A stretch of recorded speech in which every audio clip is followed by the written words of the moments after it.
ECS Engineering School, working in Electronics and Telecommunication Department. Welcome back to today's class once again. Already in the previous class we have discussed about the intrinsic semiconductor.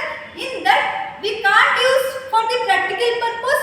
Why? Because in that the current conducting capability of the semiconductor is very less.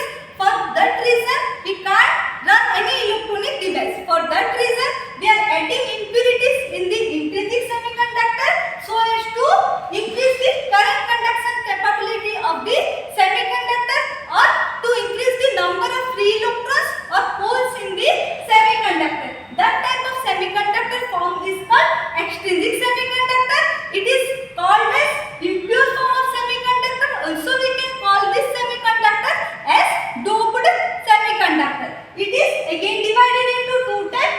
One is N-type semiconductor, second one is P-type semiconductor.